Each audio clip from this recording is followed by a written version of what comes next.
Moepork here, bringing you one of the second bosses of Sanctuary of the Sword Maiden, Moldwood Overlord Skash.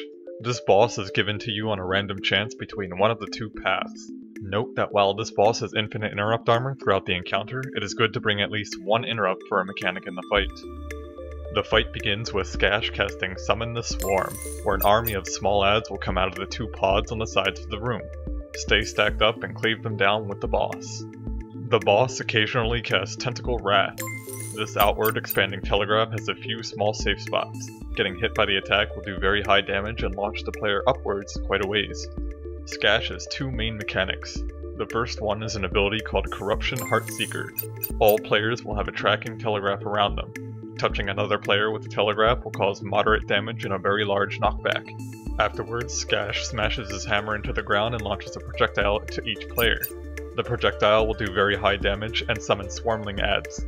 Meanwhile, the room converges in on itself slowly, and standing too far towards the outer portions of the room will end up causing you to take lethal damage.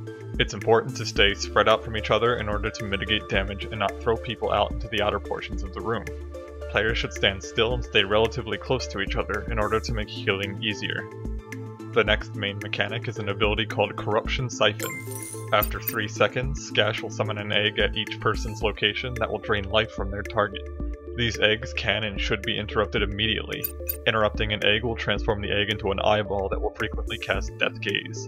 This rotating cone telegraph will do very high damage per tick. It's recommended that you clump up into a tight stack in order to handle this ability easier. This way, all the eggs will spawn roughly into the same location, and can be interrupted very quickly and also cleaved down quickly as well. Skash will alternate between Corruption Heartseeker and Corruption Siphon, so you will know when you need to clump up and spread out after the first ability. The challenge requires that nobody can be hit by the projectile that Skash launches during Corruption Heartseeker.